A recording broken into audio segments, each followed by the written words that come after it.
Good morning, everyone. This is Ron. Good morning. It, good morning. It's Saturday morning. A little rainy here, a little rainy and a little cool. So good time to be indoors, I suppose. But start off as we normally do. Any questions or comments? Anything to grab your attention this week?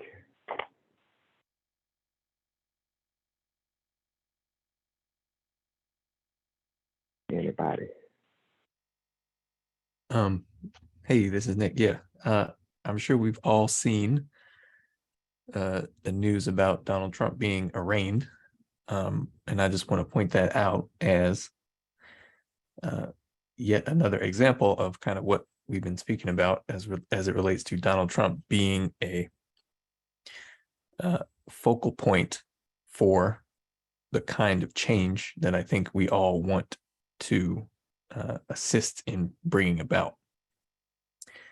And he may not necessarily face any serious consequences, but the point is uh, him being that sort of focal point for the shift in consciousness is very evident, I think, because it just has to be a small domino that, starts the chain in terms of how people think about this society and this sort of relationship system that we built.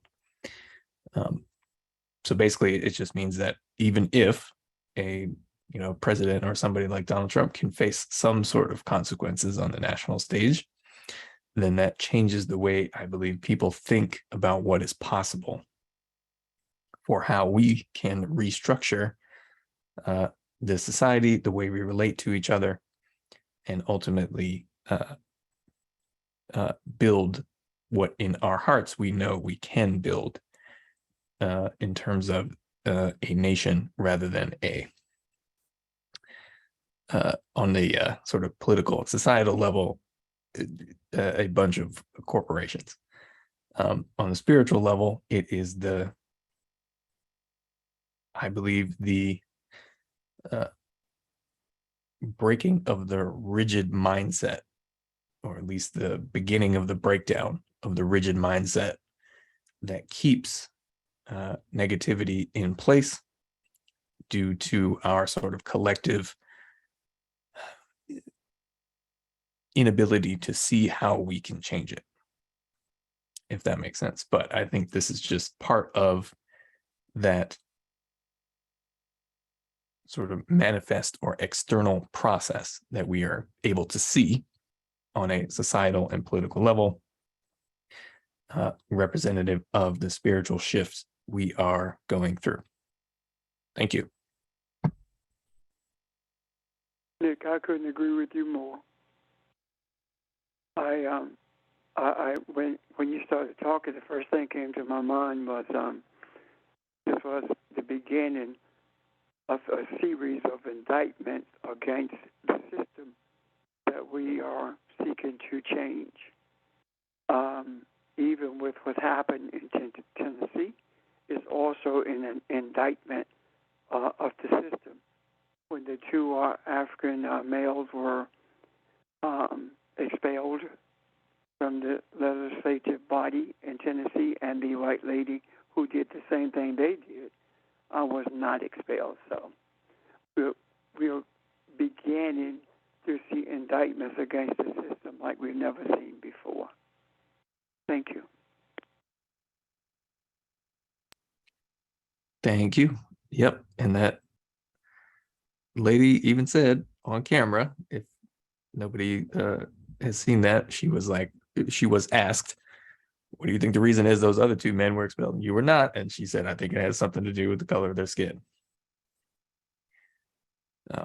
So that kind of, I believe, sort of direct pointing the spotlight on these kinds of issues is exactly what we're going to be able to see a lot more of, I think.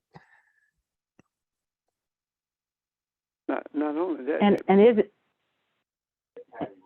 isn't it interesting that the woman was white and she stood with those guys. So it took some degree of courage on her behalf to do what was right as well. And by virtue of her doing that, she birthed an attitude for change in this society, and it all took place at the birthplace of organized terrorism against Africans. Thanks.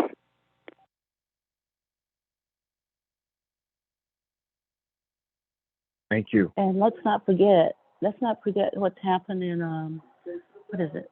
Was it Wisconsin? When the people spoke as they elected the potentially more liberal female than the guy who ran against her. So that's a significant change even for Wisconsin, which bodes change for potentially for other states as well.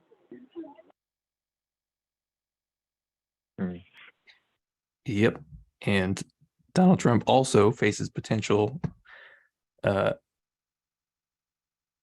either arraignment or further legal some charges being brought against him in Georgia for the election. I forget exactly what the term is, but when he made that call asking for votes, quote unquote. So that is New York. That's sort of northern, essentially racism, and Georgia, good old southern racism. So Donald Trump and what he represents spans the spectrum of white supremacy.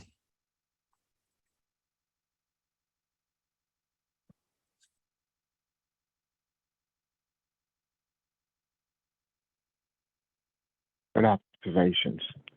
Anyone else? Thank you. I observed something that's probably not as important as that. It's kind of laid back, but it kind of makes a stand to me.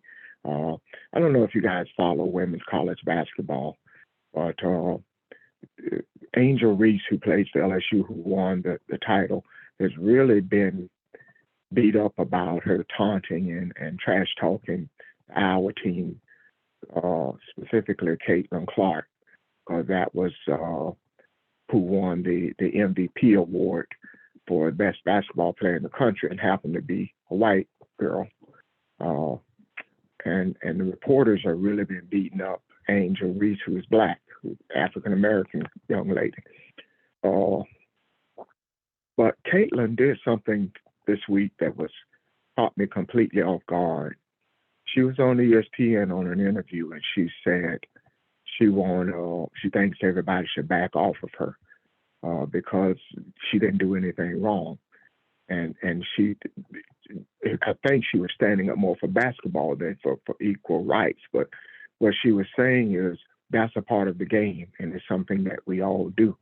And she came short of saying it, but it was just pointed out in talk that she's one of the biggest proponents of trash talking and taunting players. But the media wanted to make an example of the black girl. And so I applaud Caitlin Clark for what she did. It kind of made everybody pause and take a stand. Not a stand, take a look at themselves anyway. So again, it's all about racism and any little part of it, as you guys have said, any little thing that brings attention to somebody standing up for what is right has to be noticed. And I thought that was huge. In addition to that, I think this got lost in the cracks. When they interviewed Dawn Staley, she said that actually what happened, she said they took my team out of the game because they kept calling touch fouls. And they know how physical we play. And they want to make sure that we didn't win. And they asked her why. And she said, you know what's in this society, and walked off. Yeah. And she was right. Yeah. Of course. Yeah. And I'm Of talking about course. they wanted to make sure that Iowa won. That was it. And that's where those touch fouls Right. came in, trying to foul Aaliyah Boston Yeah. out.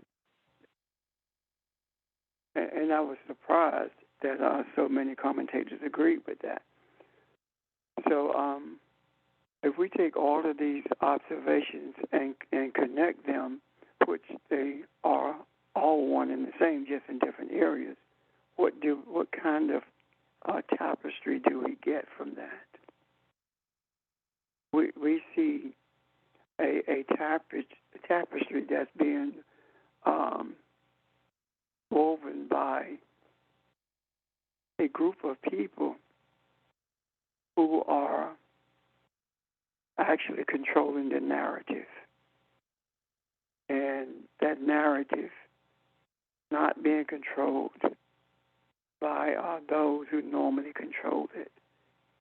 It's actually being controlled by Bragg in New York and the young lady in Georgia and the two males in Tennessee and the back and forth between Caitlin and Angel Reese. So all the narrative is different now than what it was a week ago, or 2 weeks ago, rather. So these are the things that appear to be small and insignificant, yet when you put them all together, they speak volumes, and they speak very loudly, as silent as they are. And these are the types of things that actually speak to the signs of the time, and being able to read them, you would think on the surface that it's just things going on as usual, the taunting or the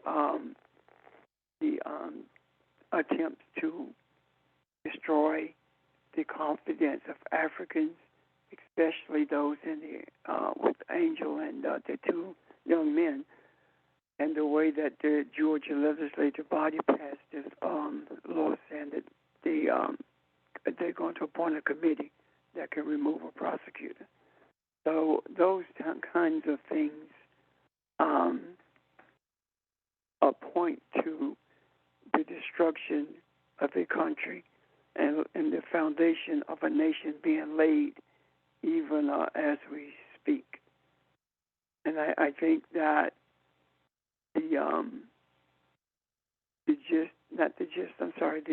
the clarity of this foundation will be seen when we begin to look at the primaries for 2024. And you say, what does all of this have to do with Jesus, or what does it have to do with Christianity?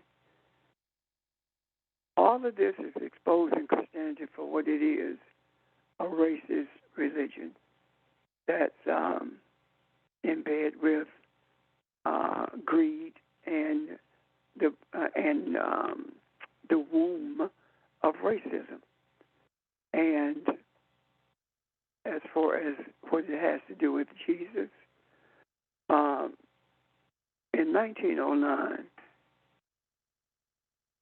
I don't know whether I mentioned this to you guys or not, but in 1909, Ethiopia sued the U.S. in a court in Los Angeles.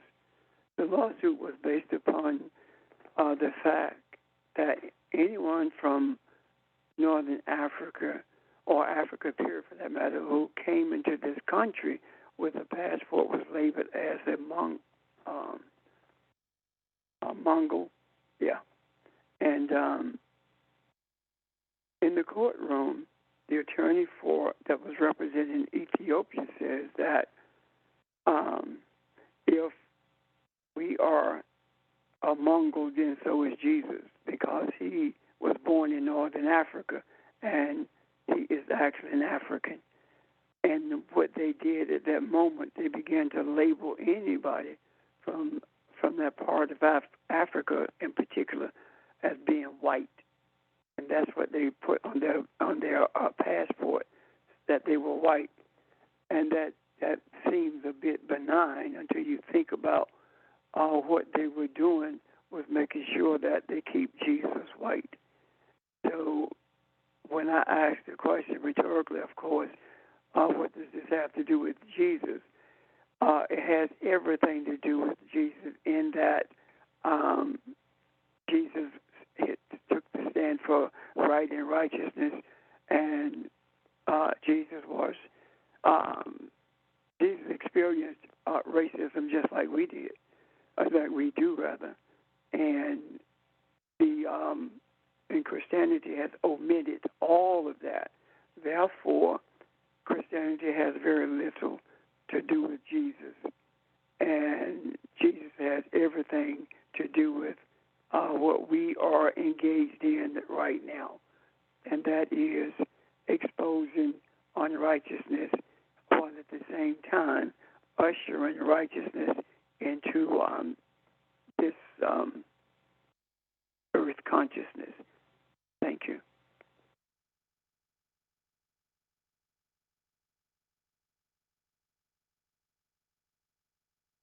Thank you. Anyone else? Great start.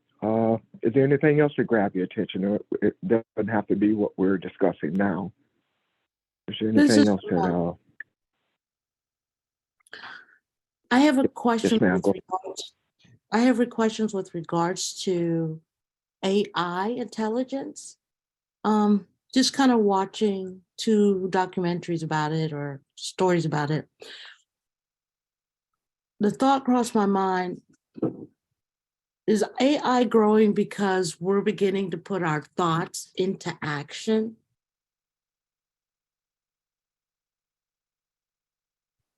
That was my question. I think AI is growing because there is a great attempt to control the world through communication, and by virtue of altering whatever the powers that be desire to alter, and that has already begun with the altering of history on a lower level. AI can alter history the way that the controllers of the system wanted to alter history, and it will spit out whatever they wanted to in terms of falsifying history. And of course, there are many, many other adverse factors in AI, but there are benefits as well. And I think that there are others on this line that's more qualified to speak to that than I. I've had it. Thanks. This is Monique. I was listening to NPR this week, and they were talking about AI and how they were using some technology to help physicians not have to spend so much time writing notes. So put some information in and asked it to synthesize or summarize what the interaction was between the physician and the patient and what the recommendations were. And in many of the cases, it's still, because it's taking a lot of information from that particular session, it's taking information that is getting, other pieces of data that it's getting.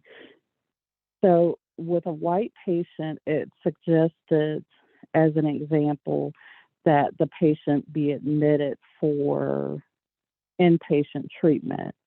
In another example, this was a Black person, it suggested that the person be sent to jail. So that's an example that all the information that AI it looks at patterns, and that's based on, millions of bits of information from all all over the place. So even in that, even when they use that to determine bail, they still see the biases because it's based on information that's already out there. It's looking at patterns. So it's very unsettling how they're using that as a reason. Well, if we use this, it'll take out the bias, but the information it's basing this decisions on is flawed in that way already. So it's impossible to separate it.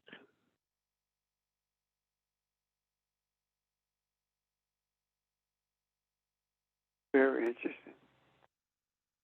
And as you said, very unsettling as well. There's similar problems with facial recognition software, often because the folks who do the programming have biases of their own. So it's been proven that cameras have trouble distinguishing between Black faces more so than white faces because of the data that the systems are given. I mean, I think it's all just naturally a reflection of where we are as a society. And these sorts of systems could be used to overcome bias, but it would require a lot of intentional, like just very careful, intentional intervention to make sure that those biases don't make it in.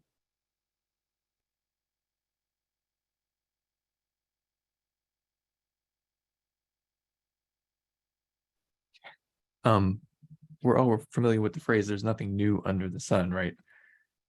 According to legend, sort of the esoteric history of the earth as it relates to Atlantis, it is said that near the end times of Atlantis, they started to create quote unquote things, but essentially artificial beings.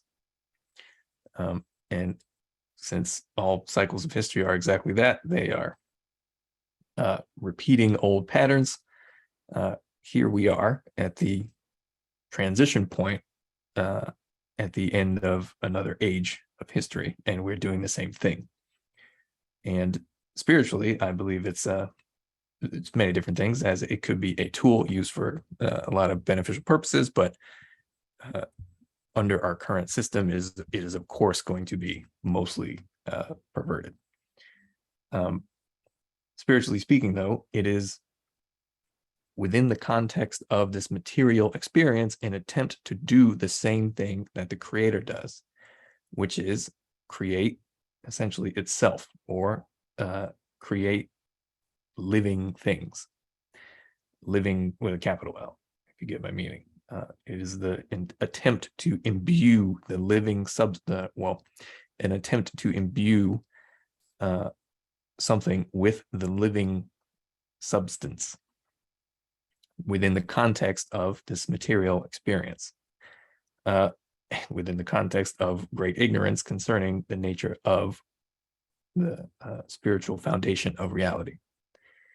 And it is, as I've probably said before, it is an attempt by sort of the religion of materialism to recreate its own version of God out of the ignorance of the actual nature of that material. If that makes sense. So it's a lot of things. But in terms of the spiritual and psychological origin of our desire to even do that, that's what I believe it is.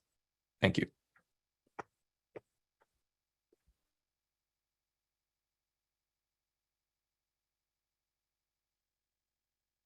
Thank you, everyone. Anyone else? Any other questions or comments on this subject? Or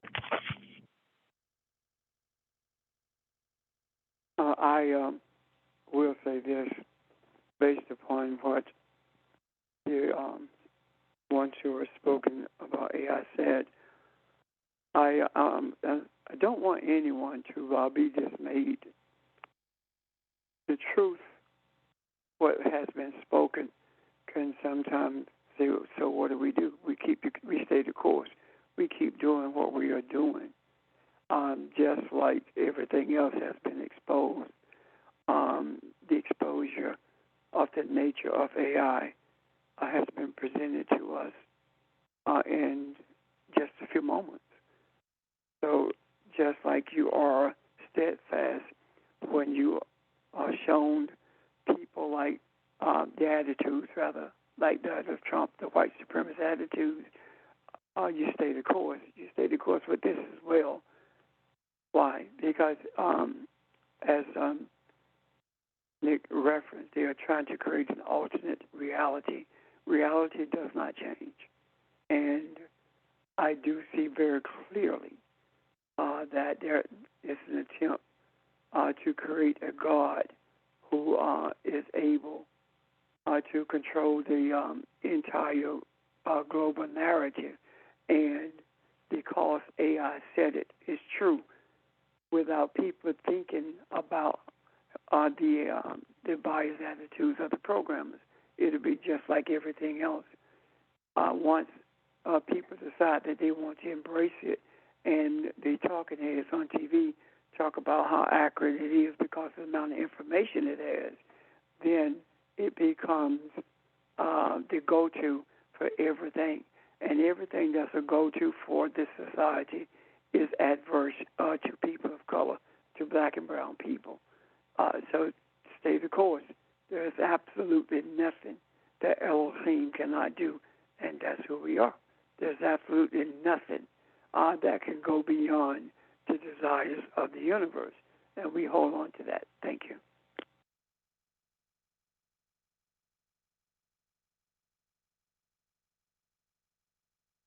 Thank you, sir. Emil, did that answer your question or does it help any?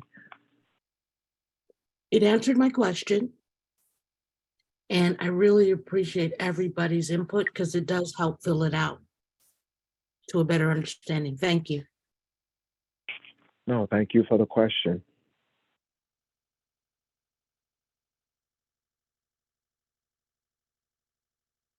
The conversations, the questions, and the things we talk about, the necessity of them and the explanations, I think, not only bring clarity to us, but bring clarity to some of those who may never get on this phone. Just putting them out there so that they will be readily available to, as we've discussed before, and Pastor just said, they become beacons of hope. So they need to be discussed. Thank you. Thank you for the questions.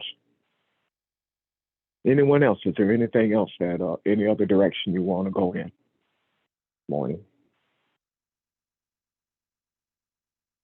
I want to invite you to look at something with me then. Let's look at Jeremiah chapter 17, please. Jeremiah chapter 17.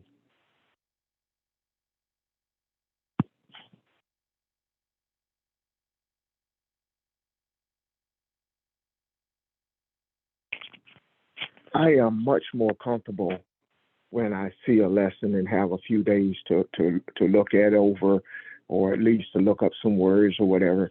Here lately, things haven't happened like that, and I'm gaining the confidence to not worry about it.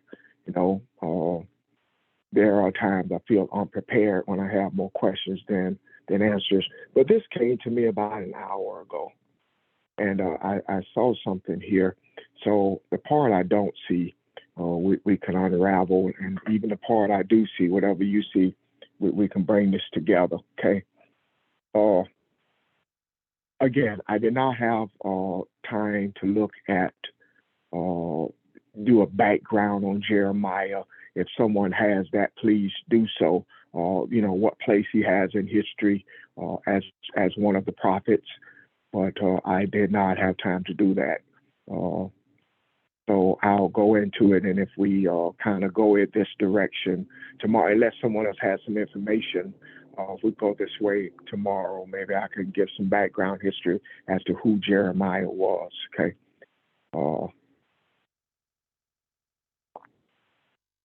But I want to start at verse 19 because I see something here. I'm going to read a couple of these verses. I'm in Jeremiah chapter 17. We're going to start at verse 19. Thus said the Lord, just the Lord said to me, go and stand in the public gate through which the kings of Judah come in and go out, as well as in all the gates of Jerusalem. And say to them, listen to the word of the Lord, kings of Judah, and all Judah and all inhabitants of Jerusalem who come in through these gates. Thus says the Lord, take heed for yourselves, and do not carry any loads on the Sabbath day, or bring anything in through the gates of Jerusalem.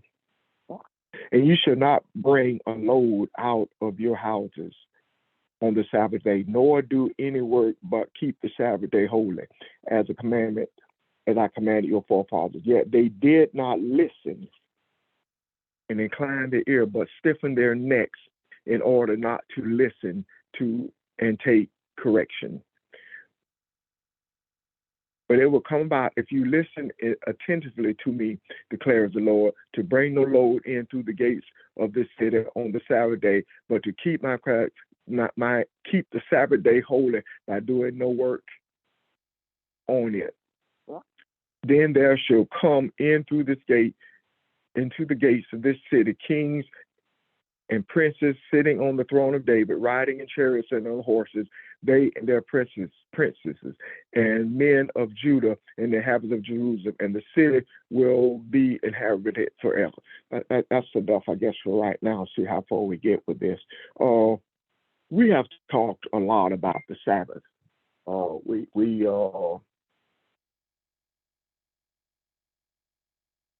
Okay, I'm sorry, y'all.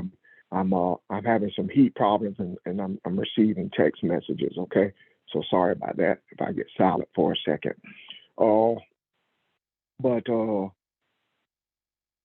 This I want to tie in the Sabbath and looking at what it means to be a gate, what it means to stand in the gap. What is a gate? He keeps talking about these gates here, and that's the part that grabbed me. If we are everything in the scriptures, what is this saying? Thus the Lord said to me, go and stand in the public gate through which the kings of Judah come in and go out, as well as in all the gates of Judah. This kind of fascinates me in a way. When you look at gates, it's Hebrew 81:7-9, and it talks about a city. It talks about a doorway or a portal. It also means when you get down to the essence of it, it talks about a gatekeeper. It talks about to calculate something or to reckon or to estimate or to think on something. So this is not just a physical gate.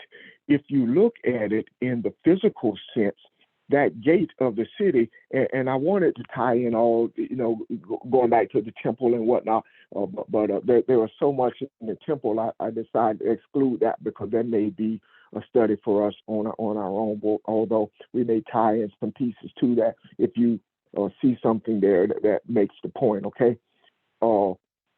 But looking at these gates of the city, they weren't just doorways.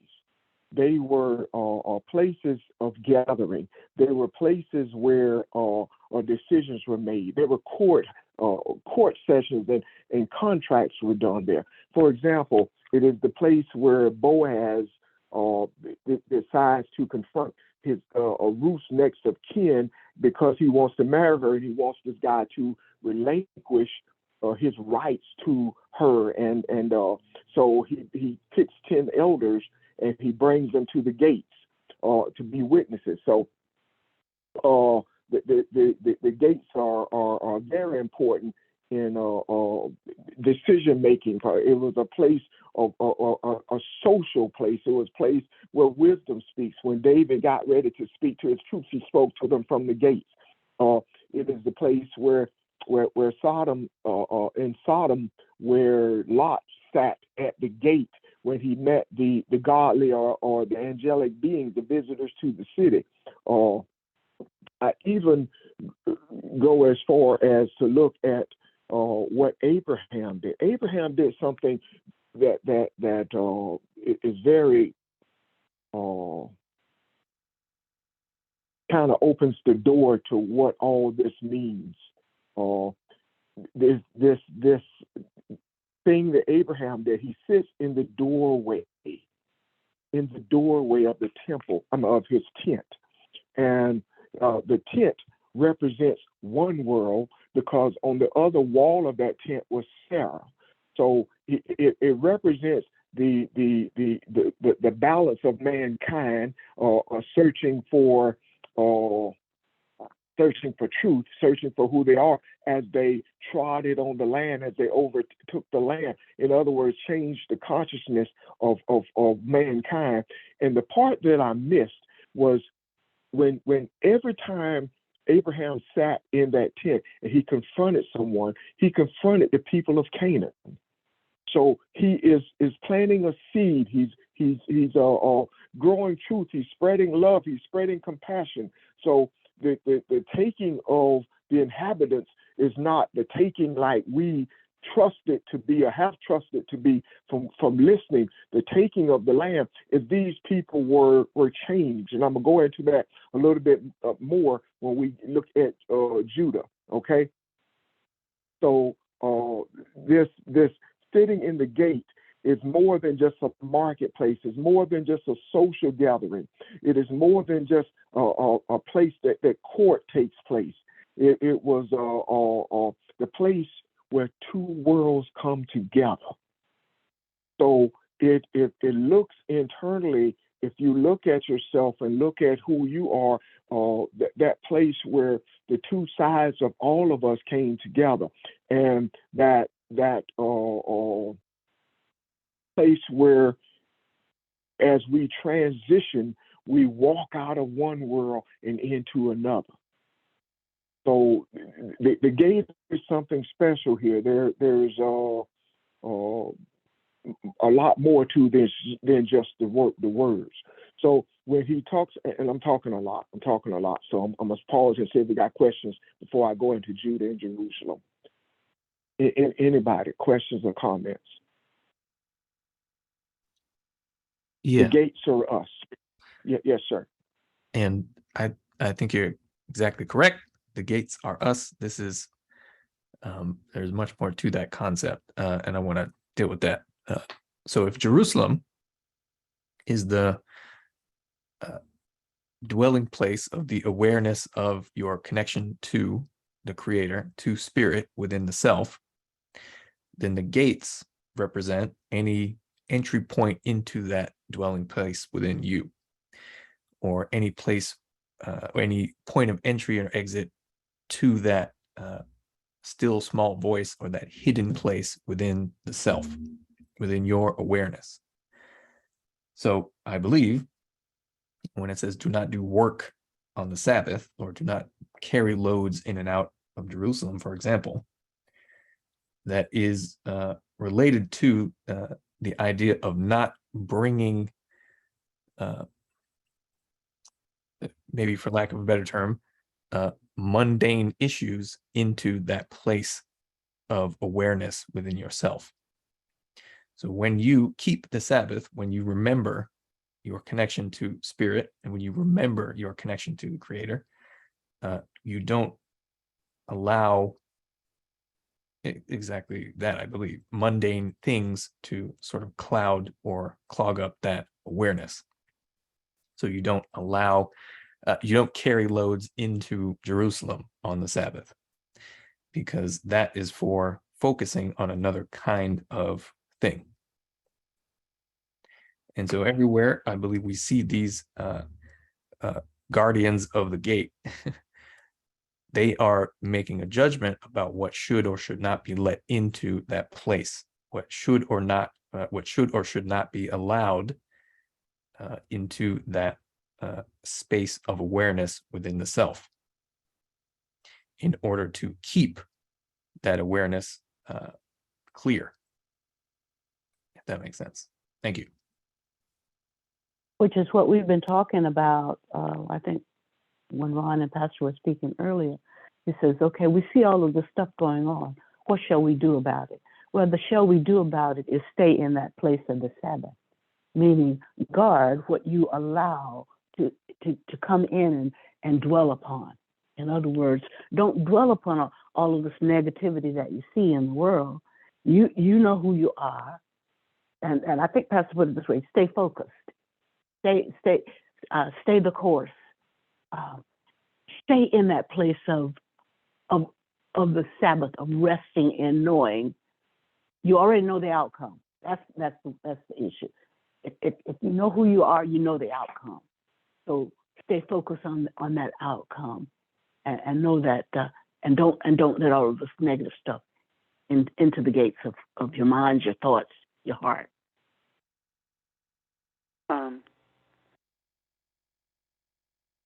Adding to that, when we think about a gate is, as Nick said earlier, a portal of entry.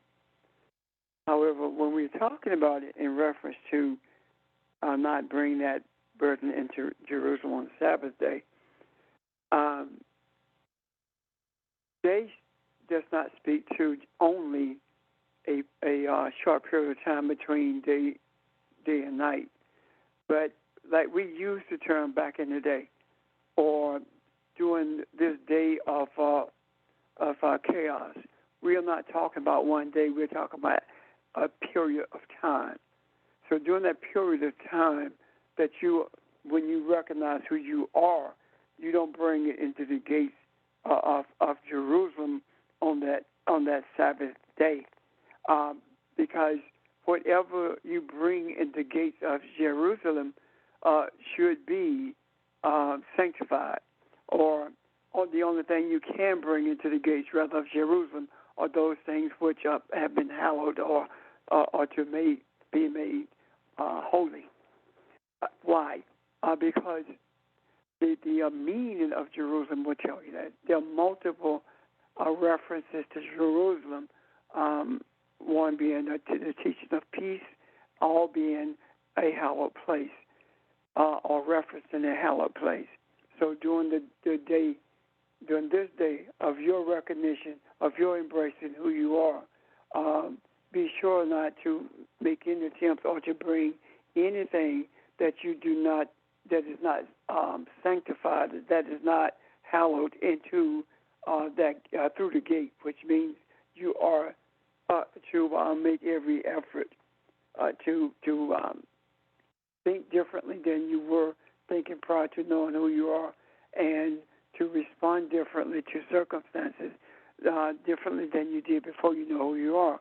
Because if you look at the onset of this chapter is talking about the sins of Judah and how they are written, and it's talked about worshiping idols in the place of idolatry, and it comes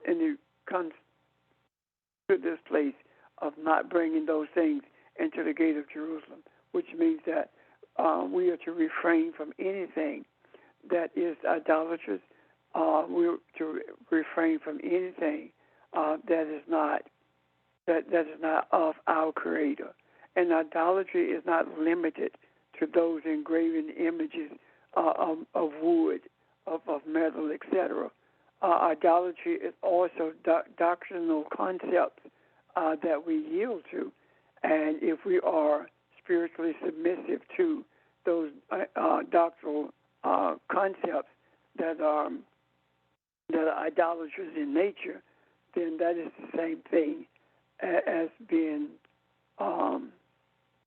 adverse to what the scriptures are telling us about what you bring into us or allow in us from day to day, or from the time that you know who you are, or for the rest of your life, however it should be put.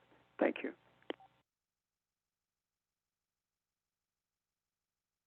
Thank you. Thank you, everyone.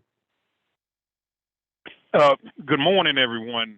To anyone that wants to answer the question, when we talk about a gate, are we just looking at a gate metaphorically and in the physical, from keeping something out, or should we also explore a gate is also designed to keep something in?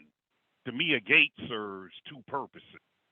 It's designed to keep something out, or it's designed to say, this is my ownership, this is mine.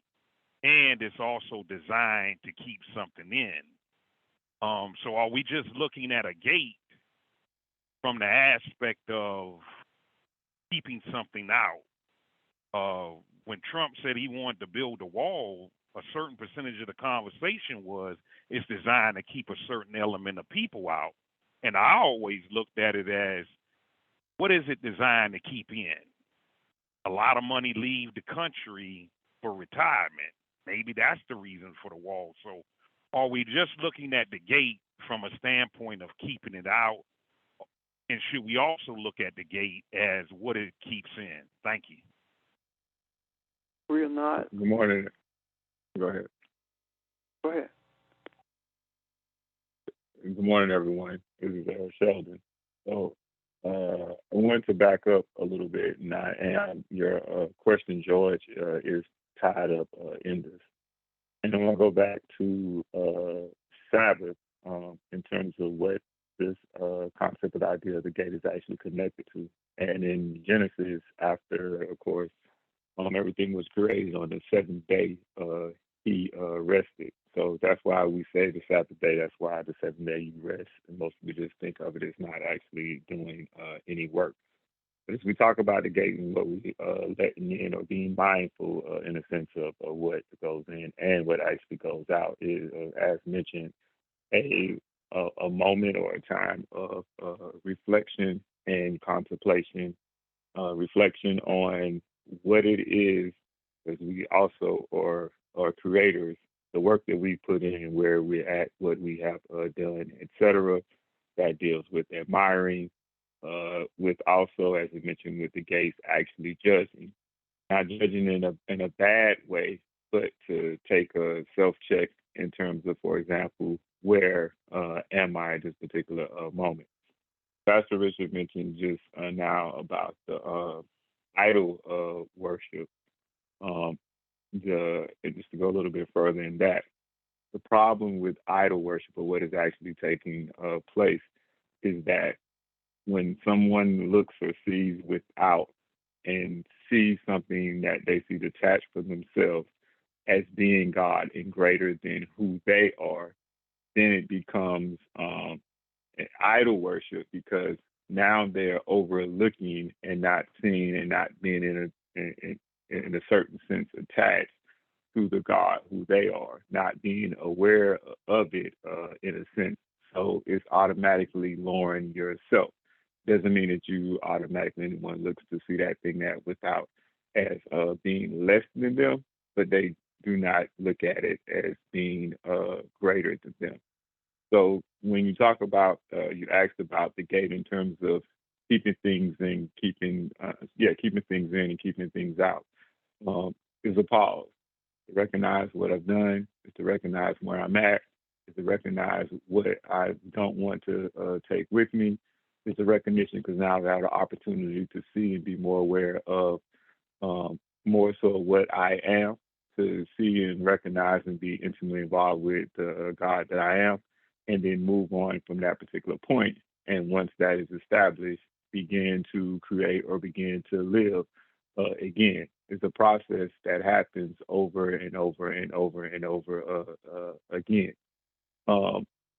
If, for example, when you said to keep the stuff in a sense that you would say that's dear to you, keep, for example, you can think of anyone who can relate, whether you're here at this particular point that I'm about to mention now, or you were at in the past.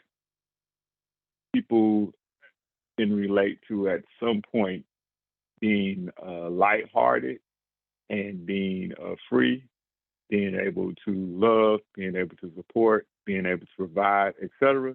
That would be something in that reflection, of course, that as you were talking about the gating one to keep in, that is good, that is pure, that is who and what I am. I want to hold on to that. I want to hold that up. I want to keep that in the forefront. All right. Something again, reflection. Back at the gate again.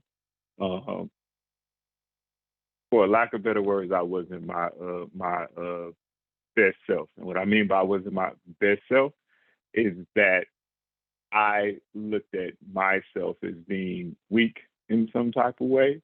I looked at myself as having no strength, some circumstance, and having way more power than me, etc. Now I have to deal with that. Okay, this happens in that reflection. I have to acknowledge and understand to myself and accept and know deep down and understand that that's not who I am. That's something that's going to be purged. That's not going to be something that I'm going to let in the gate. That is something that I'm not going to carry with me, in a sense, in this next cycle. I'm finished.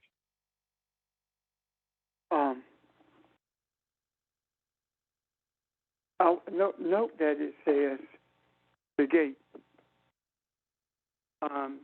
It does not say the door.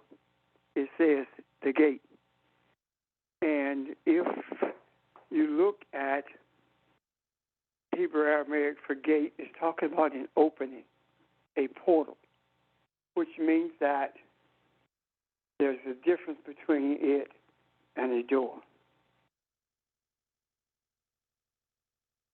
A gate is simply an opening.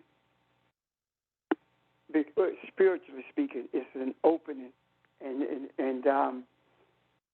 when you speak of a door, that is something that disallows the flow of what should not be there and open for the flow that should be there. When we talk about a gate within, we're talking about a portal that allows, that has the ability to allow in what it desires. So how does it keep it out if it's not a door? It's our desires. Our desires allow for a free flow of spirituality, a free flow of those things that are not spiritual. We are always open in terms of being a portal. The thing that allows us to remain spiritual, or the desires as I mentioned. Now, when we talk about being closed-minded, we are talking about a type of door. We're talking about a door that does not let anything in. Now, when we are a gate or an opening or portal, things come in, but we don't have to keep them in. When something comes in, like we were discussing earlier about racism, what we do with that, we repurpose it and allow it to flow back into the macro for the purposes of entering the portals where people are searching for something better. The Christianity itself, the church itself, is not a portal as much. It doesn't teach you, rather, that you're a portal. It teaches you that you are a door that keeps everything out that does not agree with the doctrine that you have been taught and does not agree with the assessment that you apply to the scriptures themselves. So I see that as a bit different than allowing in and out with a swinging gate. Does that make sense? Because I just see us as being a continuously open portal for the assessment of what stays in or what we repurpose and send back out. Is that clear? You get what I'm trying to say? When you mentioned portal and desire, I thought of setting the desire of your intent in terms of what will come. Because as you said, we're automatically connected to a portal, so things are automatically being drawn and we're automatically open. you setting, in a sense, mindfully what this portal shall bring, what I should draw to my self, in a sense.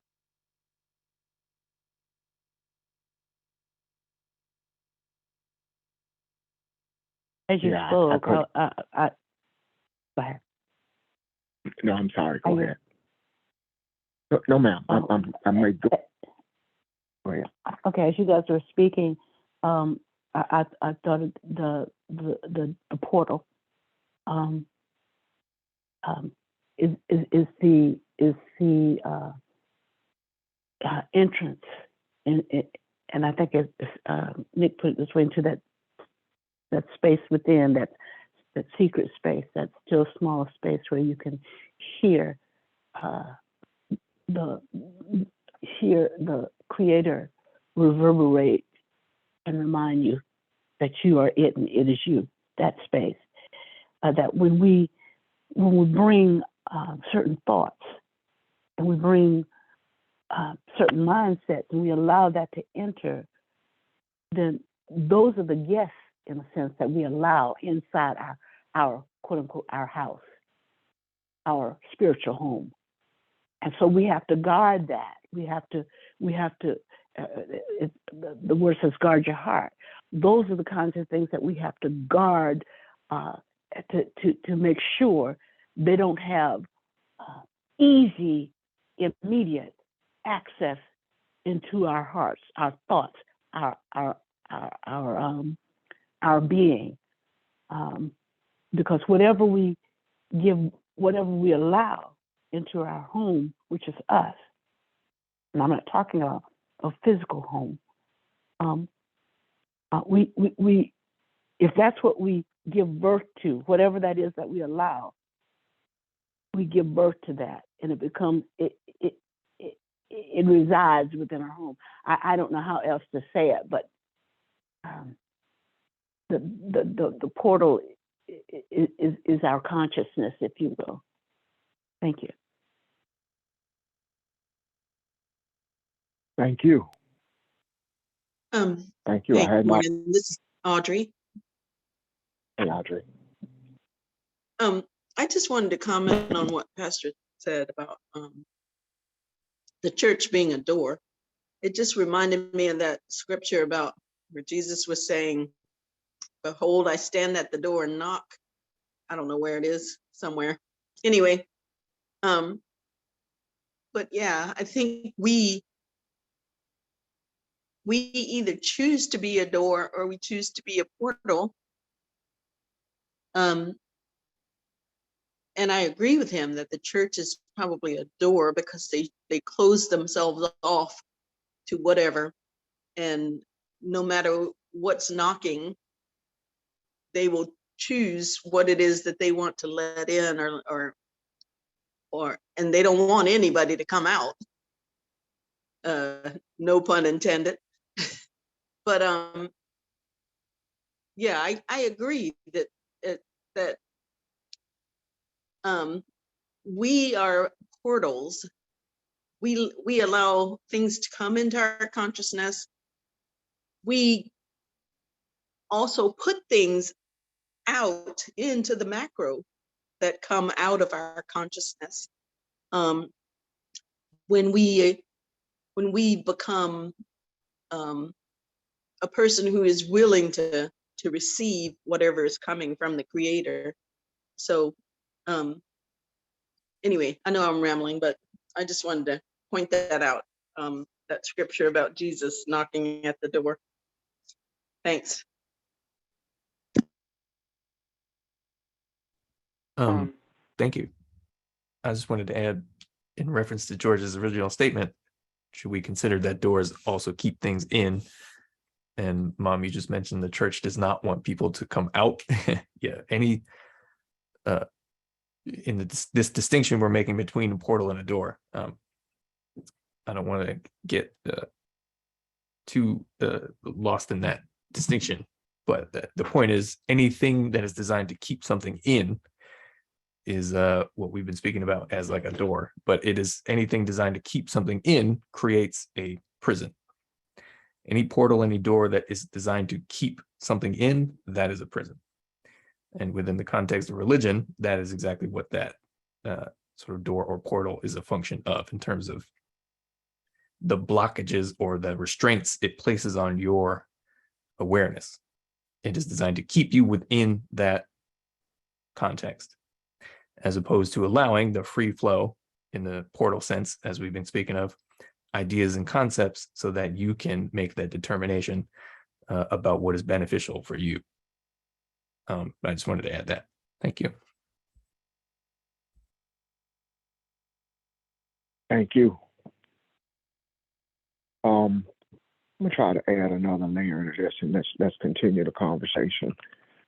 If you notice here, it says the public gate, and it talks about the kings and all the people. So what it is saying here is, you are, if we see ourselves as this portal, and we've talked about, you guys have done a great job of explaining that, what that means. We have a disregard for whoever is large or small. If you look at it from an internal perspective, you know, those thoughts we have, those battles we have, all those things that move us in a direction, large or small, we have control over them. There's nothing that enters us or comes to us that you want to desire to enter or not enter, you don't have control over. That's the one thing. If you look at it from a much larger perspective, as we have moved to a place in this transition that we are able to govern the universe. We are able to govern the universe, no matter what they program AI to do, no matter what happens with Trump, no matter what happens with those people in Africa who are still going through a drought. We are the portals. We are the portals, and it talks about not just the king of Judah, and which I'm gonna get into Judah and Jerusalem in a minute, tying to what you guys already said. But it says the kings of Judah. In other words, if you look at Jeremiah was prophecy, if you will, lasted over 5 kings. So when it talks about being this portal, when it looks at this thing and what God is saying to him is, when you move into your transition, that you see who you are, that you recognize who you are and the responsibility of this energy that you are, not this thick rock of a person, not this skin, this flesh, but the much more that you see, that this energy, this fire, this ball of fire that you have become. When you recognize and you see that, you transition everything. When you stand here as a portal, you transition time. That's why we studied all this stuff about the universe and we talked about the ages of Aquarius and the ages of this. We transcend time. So no matter what, you bring it all together here now. So all these kings, large and small, no matter what, we are making repairs in the universe that has nothing to do with 2023. This has everything to do with what is best for mankind, and nothing matters but this here and now. Judah, when you look up Judah talks about to cast or throw your hands up. It's talking about your authority. It's when I relinquish that authority, when I just give it back to who God has shown me, when I recognize that and I relinquish everything. It talks about when you look it up in Genesis 49, the scripture says to Judah, it says, your brothers will worship you. They will bow down and worship you. What does that mean? It is not talking about physically you were Lord over them. It's saying, Ron, Ron, when you get to where you can control your feelings and emotions, when you get to where you can discipline yourself, and that part of you that defiles your father's bed, that part of you that is violent and just wants to kill every male in the city for what they did to your sister. When you get away from your vindictiveness, when you get away from your lust, when you can control that, it's when you have that oh my God moment. That's when you have that aha moment and you say, oh my God, look at who I am. That's the worship. That's not a bad thing. The way it has been taught to us. It is saying when you recognize who you are, you transition time. You become more than that. And I love what you guys have said about Jerusalem. Pastor talked about that hallowed place inside of you, and Nick said the dwelling place of awareness that is inside of you. Jerusalem, again, we talked about this 100 times, and which is beautiful because we keep seeing more and more. It is that place in you that is hollowed out. It is that place of you that burns with desire. That place of you where you decide there is no turning back. I'm on this journey, and I'm on this journey to stay. And I'm discovering, and I'm becoming more and more aware of who I am. And as I transition, I recognize that I'm moving to a place of holiness. I'm moving to a place of wholeness. I'm moving to a place of completeness. I'm moving to a place of peace. So as I make that transition internally, and I see who I am, and I recognize that I am not only a portal for me, I'm recognizing that nothing that happens, large or small, in this earth, nothing that happens, large or small, in this universe can overtake me, because no matter how sinful Judah becomes, I am what it is intended to be. And I was set straight to be what it intended to be. So no matter how corrupt Jerusalem is and how much you try to change the peace of it, I am the peace, because that is what it was designed to be. And I am the one who fights and feels the pain and the struggle and fights through the fire that is in me and battles that to become and to straighten this up and to purify this thing to be what it is intended to be. So no matter what we see externally, no matter what battles inside of you, you stay with the Sabbath. You reflect. You breathe. You breathe. You exhale. You reset. You're at the beginning. You're always there. You're at the beginning, and nothing can change that. You are the universe.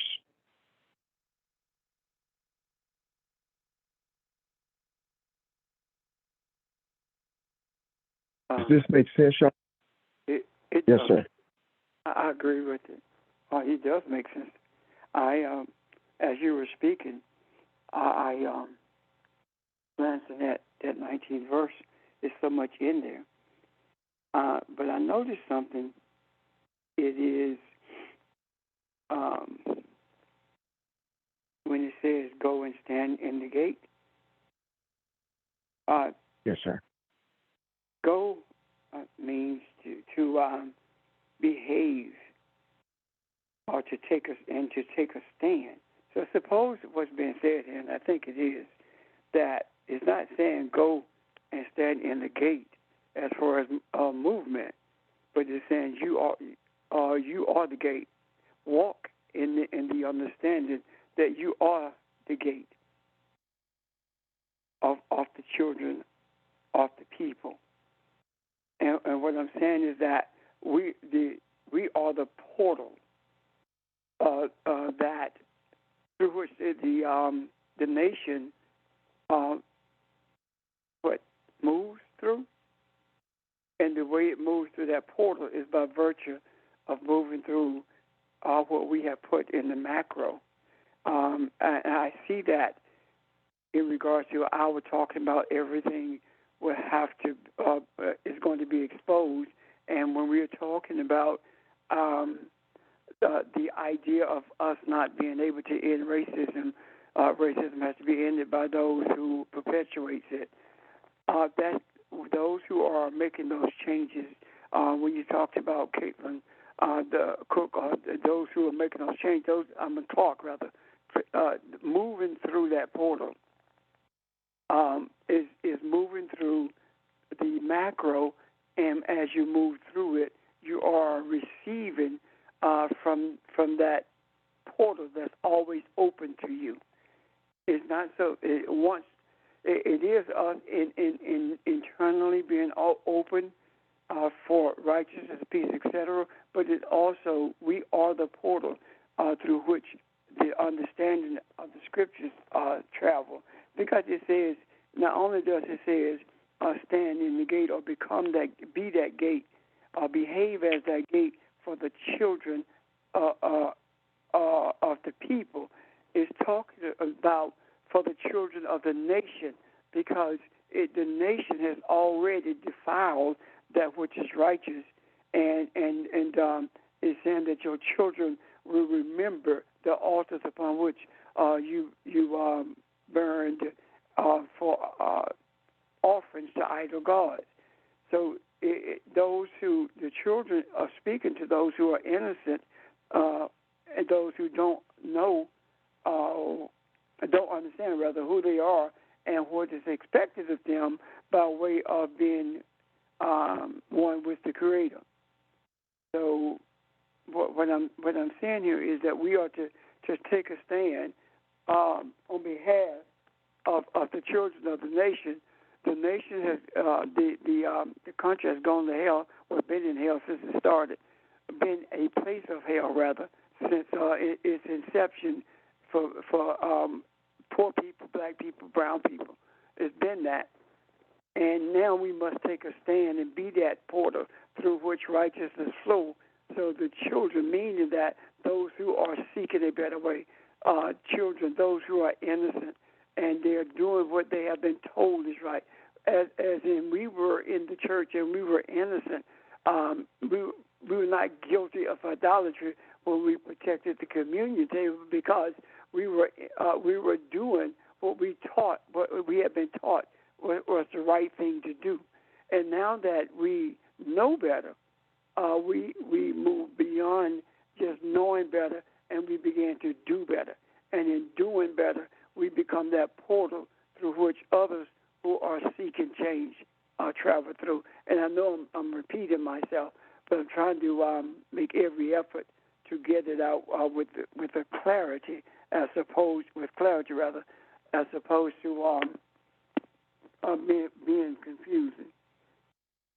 And this gate through which the kings of Judah come in, and by the which they go out.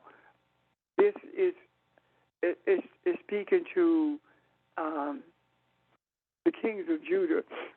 Kings in Israel were kings of Israel rather were appointed by the Creator, and the succession of it was chosen by prophets, as in David having been chosen. So you are to travel through the portal that the kings traveled. You are to travel in and out of the portal that kings left out of. Why? Because of the righteous appointment that they have received from the Creator. That makes sense, or am I rambling too much? Or raise a question, please. Or help me straighten it out. I have a question, Pastor. I got on it pretty late, but I did catch some of it. My question is, go ahead. What is the conduit? And don't the only way when you have the conduit of the Spirit coming through it, backing through, bringing the message from God, what's the difference in the conduit and the portal? Okay. I guess I'm saying it right. Well, they're the same thing, Charles. A conduit is more for we use something, ebb and flow going in and out. So you are the conduit through which something flows, whether it be bad or good. Make sense? Yeah. Now, I want to get back to the explanation I was trying to make of what I was seeing. I can see it, but I'm having a little trouble trying to put it into words. If anyone understands what I'm trying to say, please help. Pastor, I'd like to add something to what you said. Go stand in the people's gate. Kings of Judah, blah, blah, blah, blah, blah. All of these are representative of peoples that populate everything. And what it says to me is that Jeremiah was given a specific charge that you can't just you can't just talk. You got to walk your talk in a sense. And so he gave them a message: be careful about what you're doing. You're going about business as usual. And I know that God appointed kings, but even God appointed people, as we know through David, through whoever, can lose their way, just like we individually can, quote unquote, lose our way or forget who we are. So it's a reminder that Jeremiah is that portal that lets people, serves as a mirror, if you will, when he tells them, don't take this day just like any other day. Don't just do anything you want to do when you want to do it, how you want to do it. He was their mirror in a sense. And so he was there to remind them of what the Creator expected of them. I see it as him being a mirror for all of these different kinds of representatives of physical people who populated the earth, reminding them that there's a spiritual aspect that you are forgetting. And it doesn't matter if you're the king or if you're the ex-president. There's a reckoning that's coming if you don't understand the spiritual essence of who you are. And you can't just do what you want when you want. Thanks. Thank you.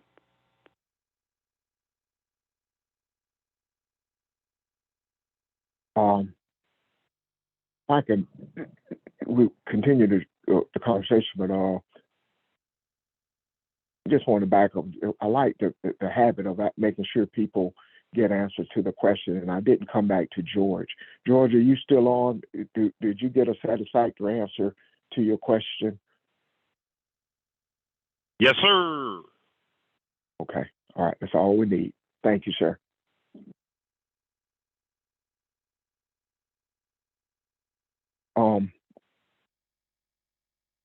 When Pastor was talking, I something popped in my head, and this may be a poor example, or hopefully not. Somebody can help me if they can see what I'm trying to say. You have, let's say, two couples give birth on the same day. They have the same means, whether or not they work the same kind of job, it doesn't matter, but they have the same opportunities as far as what to provide for that baby. And one set of parents decide, you know what, I want the very best for this child, and we're going to do this, we're going to do that. We want to make sure that when this child is have all the loving nourishment that it can, and we want to make sure that when this child becomes of age, she can have enough confidence and do whatever she desires to do. She will always, we're going to raise her to be loving and kind and to people and to love the Creator and show her everything that we have that we can offer her. And the other couple even though they have the same opportunities, they decide that this baby has come along at just the wrong time. We have trips to take. We have this plan. We're going to build our house. We're going to do this. We're going to do that. Okay, we were raised a child, and the child spends half the time with other relatives, which does not mean it's a bad thing, but the child is not given the same type of attention, or so you look at those babies as they grow up, who and what they become depends on the energy that was given to them, that was put in them. The parents put energy in us. They put those principles that we talk about, those values we're talking about. We're talking about things that cannot be seen. We're talking about passions. We're talking about things we love. We're talking about fire. And in one baby, you will see that, and the other, you may not. The other one may come up as selfish as the parents are, and not be able to see anything but herself. And whereas the other one has. So when we look at this, we've talked about Jeremiah, we talked about Isaiah, we've even talked about Jesus. We're talking about energies. We're talking about passions of fire that you become, that you readily accept and become. And the selfishness is already in us. The self is already in us. We've all defined ourselves, but are you willing to relinquish that? Are you willing to give that up? Does that fire in you open your eyes to see the more? And as we see the more, the passion increases, the fire increases, and we reach a point where we say, when Jesus says, "Will you leave me too?" The answer can only be, "Where can I go?" I'm not the same guy that started this journey. Where can I go? There's nothing to go back to. So I listened to Pastor's explanation, even what Barbara said, and what we've all said.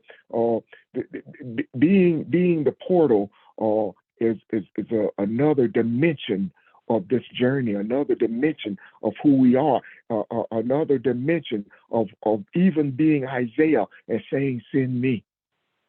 Send me." I have relinquished the selfishness part of me. I am no longer that being. And I am always searching to become more enlightened so that I can be light. So that just came to my mind when you guys were talking, because that's what we're doing. We're going through a transformation here, and we've reached a point where it is extremely beautiful because we are seeing the balance of who we are. I hope that made sense.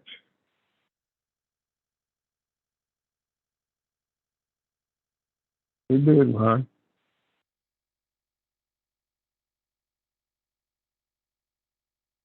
Thank you. Anyone else? Any other questions, comments, observations?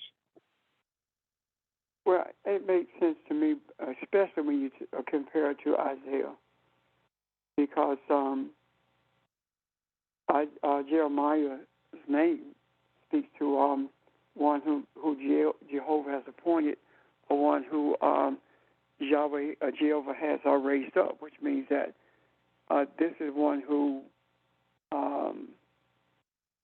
has become aware of, been made aware rather, of who it is, meaning that Jeremiah was raised up by Yahweh, even as he resisted it. So it is similar, the same to me as Isaiah said, "Send me." Jeremiah is saying, I don't want to go. And how many times have we looked at some of the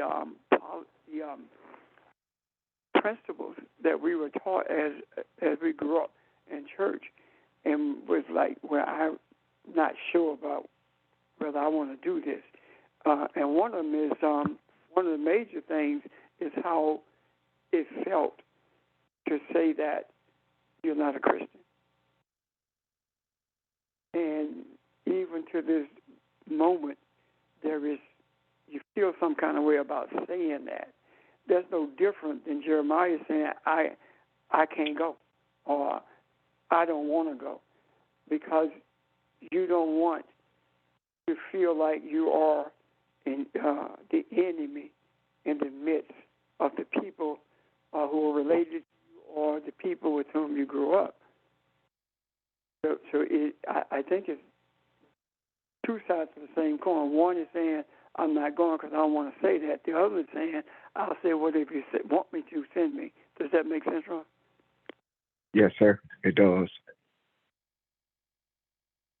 I think that's a better example.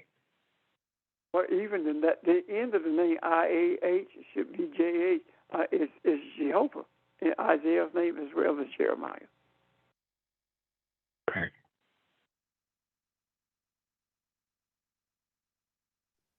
So I have we're a seeing question. What, different. Rev? Yeah. His name was what? I said Jeremiah, Isaiah, both of them in the same name. Jehovah or Yahweh. Oh, okay. I have a question. Hello. Okay. Hello. Um, Yes, ma'am. well, I was looking at verse 24.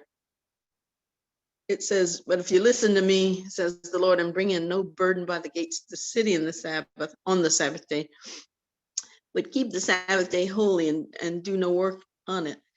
And then what Pastor said about all of us still feeling a certain kind of way about whether or not we are Christians. Is that thing that we're grappling with, is that one of those burdens? And then I guess I have two questions. And then the 25th verse says, but if you listen to the Lord and bring no burdens on the Sabbath, then the 25th verse said, then there shall enter by the gates of the city kings who sit on the throne of David, riding in chariots and on horses, and they and their princes, the men of Judah and the inhabitants of Jerusalem, and the city will be inhabited forever. So who are those kings and princes? So two questions. Thanks.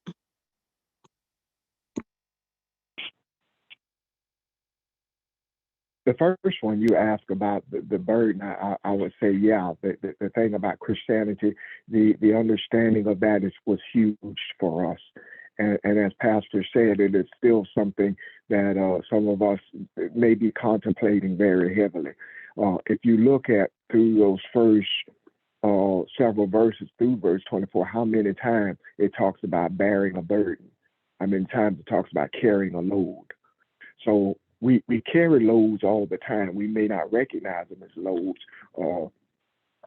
One of the loads I carried was saying that I am Elohim, and say I couldn't even say it silently to myself because I could not see it, and I could not see it because I saw Ron.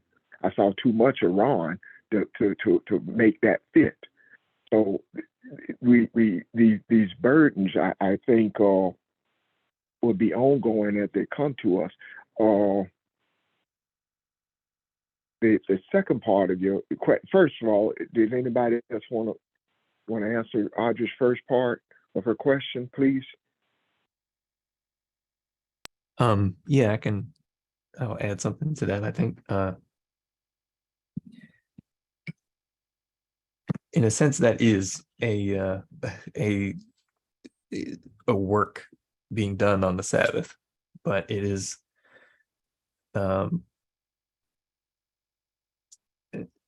you always you work hard until you learn how to work smart. It is in the direction of learning how to stop working hard on the Sabbath, if that makes sense. It is something you wrestle with as you begin to understand more and more about yourself and let go of those things that are actually not part of your identity, but rather were imposed or imprinted on you. And they are part of what we have to, stop bringing in through the gate or the portal in order to be aware of what is present already.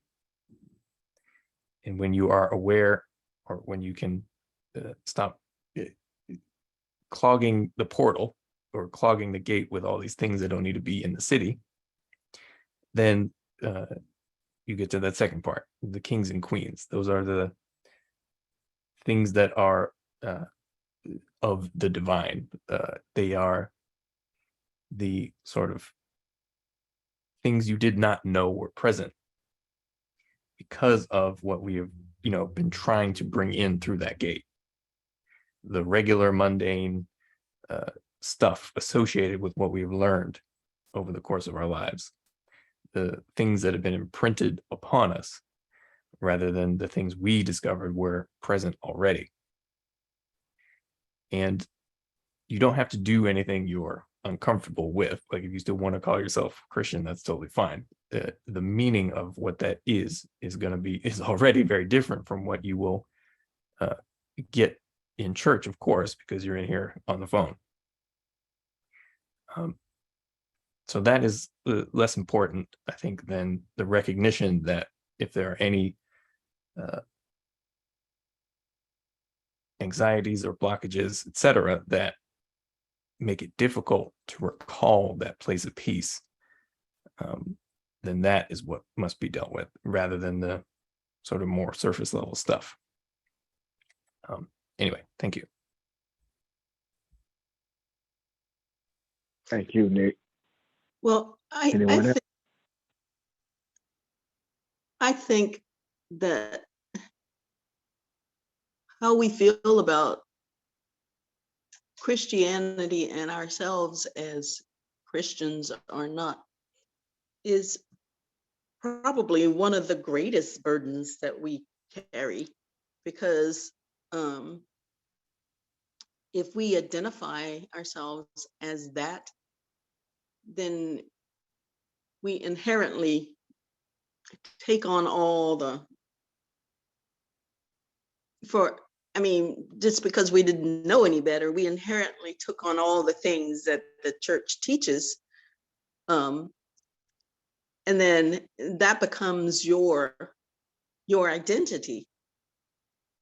So when you're trying to open that door and let other things come in,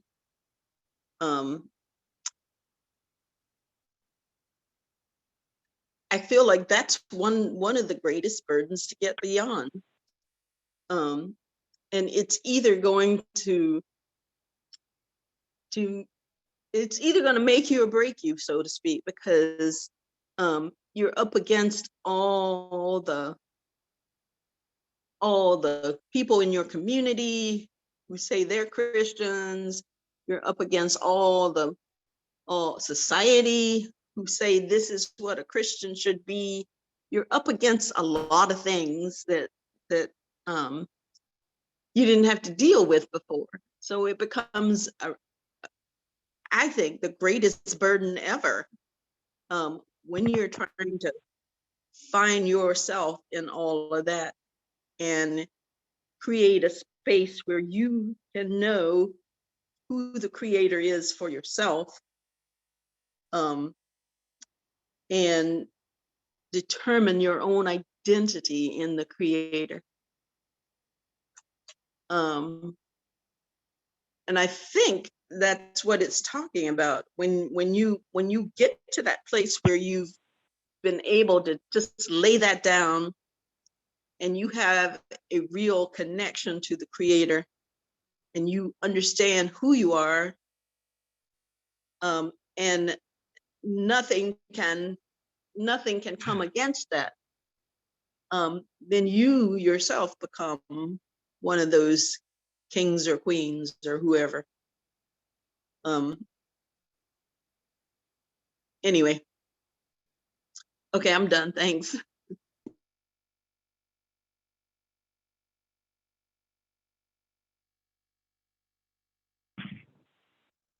Thank you, Audrey. Anyone else? I think you're right. I agree with what you and Nick said. I think we this verse 25 and 26. 26 say they were coming from cities of Judah and the environments of Jerusalem, from the land of Benjamin, the low and the hill country. So it's talking about that those low places, those low points, and those elevated points. No matter what, you become balanced. The gate will be what it's designed to be. If you drop these burdens, then we can take care of the rest. We can take care of these as you recognize that I am kings and princes, and that I in other words, talking about chariots, it's talking about warriors. There's nothing we can't face. There's nothing that can push you back. There's nothing that all you need to do is keep remembering the Sabbath. I am the Sabbath. I am the gate. And when I loosen this thing, the stiff neck, not only talks about not listening. That talks. It made me think of the pineal gland, because when you look up stiffened neck, it talks about the back of the neck, the back of the head, the stem of the head. So when you look at this thing and what it's laying out is, let loose those things that Audrey just described, especially the one about Christianity. When we can let those things go, especially that one, just relinquish it. I don't need a title. I don't need to be what somebody says that I am. So how freeing is that? And when you free yourself from that, you become what you're intended to be. The ebb and flow, the back and forth, the air, the in and out. You become what you were intended to be. So, is anybody else seeing anything else in this that kind of help explains it?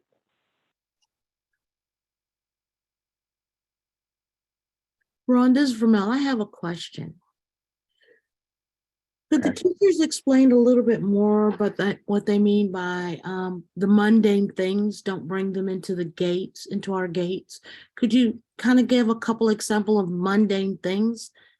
Like, is it the everyday worries we deal with? I'm not quite sure understanding that. Yeah, the things we let bog us down are the burdens. Those things we worry about. For example, some of the things we talked about at the beginning of the day. We talked about the politics that's going on in the world, especially in America. Those sort of things. Our financial situations. Any little thing, whether it be from seemingly external perspective, whether or not it be police brutality, we are burdened with so many things that it makes us feel less than. It makes us feel like we're unimportant. It makes us feel like the path that everyone else is taking is what we need to get on to gain momentum into what we're supposed to be in the earth. It seems like because we see so many other people prospering, that this is what we're supposed to do. And because we don't understand prosperity from a spiritual perspective. So all of these things help load our burdens. I sat there last night. One of my shows that I watch on TV is the First 48. And I had tears last night because I'm watching this young man got killed, and he was seen to be a good guy. He got caught up in some stuff that he shouldn't have got caught up in, but he got killed for nothing, over nothing. And the young man that committed the crime, well, you could tell it grieved him horribly, but it was something that he had to live with. Because I think he ended up getting 37 years or something. And he was a young man, 18, 19 years old. But what tore me up was the young lady at the end who had just had a baby. And she said, he took my life. They took my life from me. He was everything to me. What am I going to do now? And I thought, wow, what a burden. What a burden.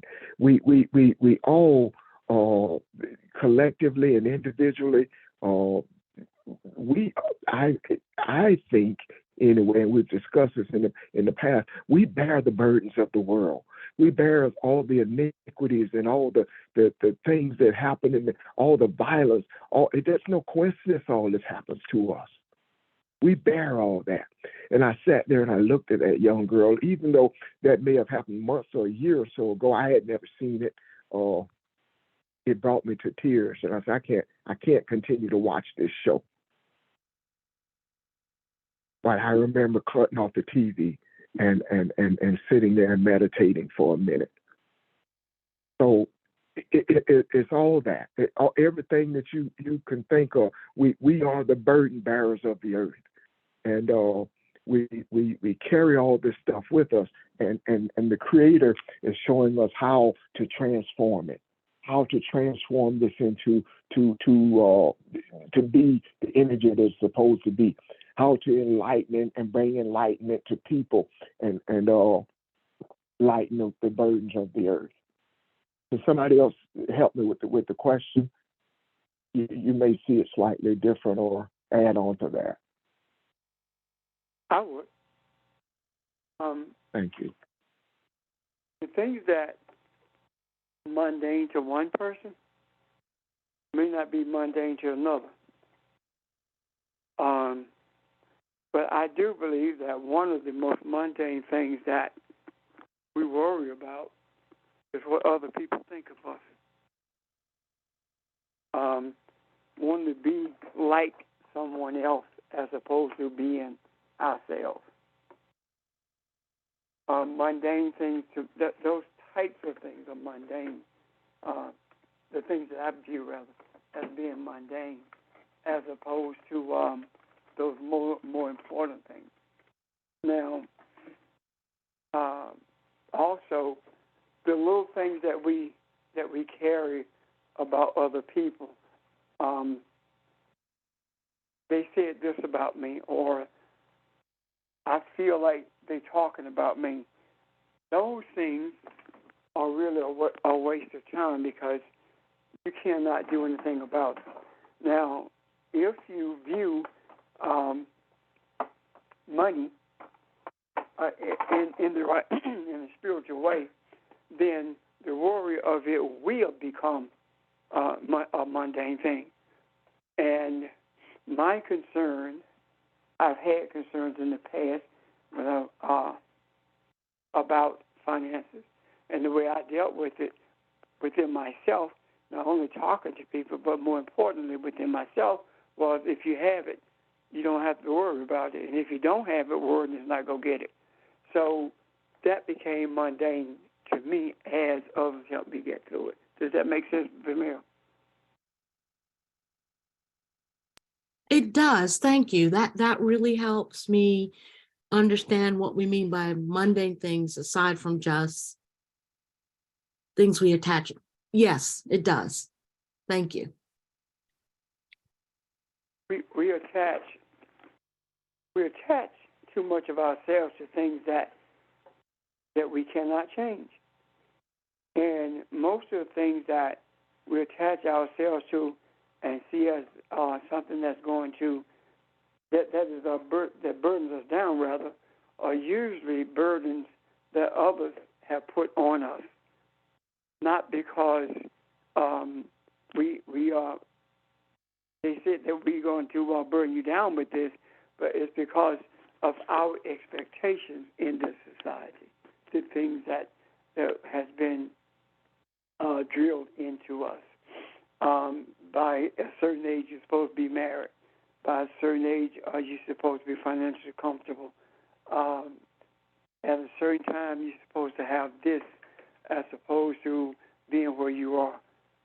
If you begin to look at that and embrace the reality that you are where you are, and your movements from that place will be based upon your relationship with the Creator. And when you trust what you say you believe, then those things become mundane also.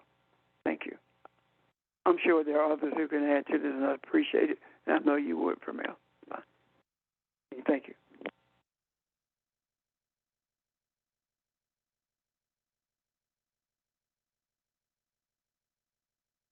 Anyone else?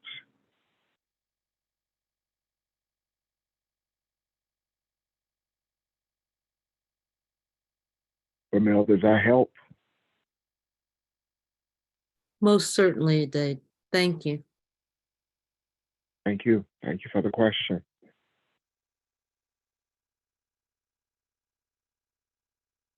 Is there anyone else, question or comment? Does this make sense?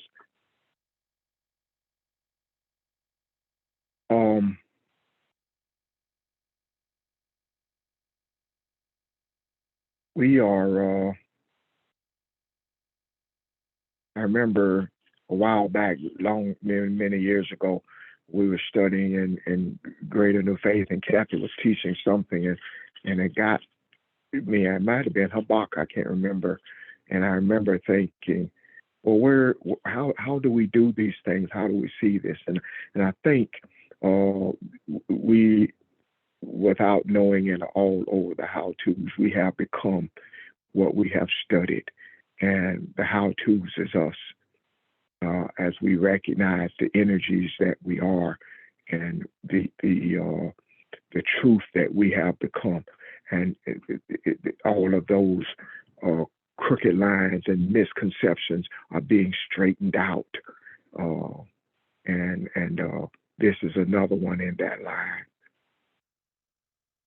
So it also reminds us to think about what we say and do, think about those things we give thought to. And because you are more than just an Audrey or a James or a Charles or a Ron, you are responsibilities of man in the earth, and that makes a difference.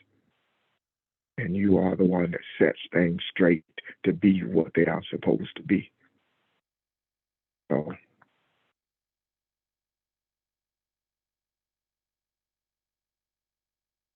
if there are no other questions or comments, it seems like a good place to take a pause then. And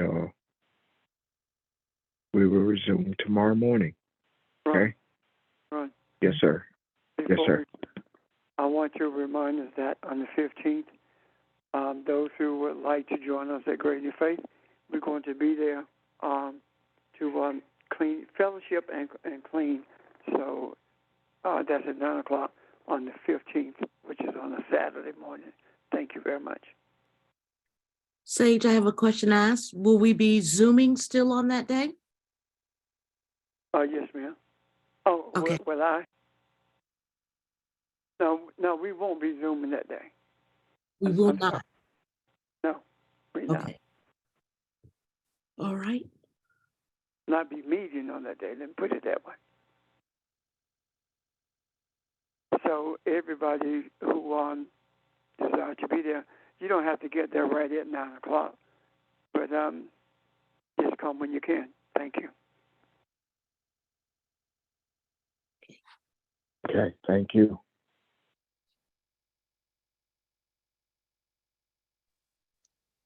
All right. I just wanted to say a last quick thing, Ron. Yes, ma'am.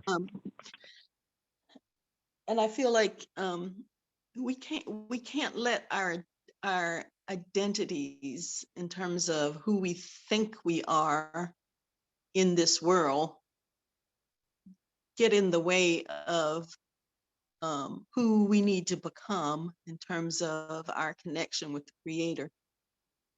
And I think that's what it's talking about in terms of those mundane things, those worldly things that we allow to distract us and give us a certain mindset.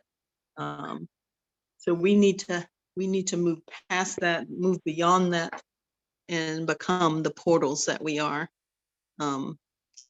so that we can help other people do the same, I think. Anyway, I'm done.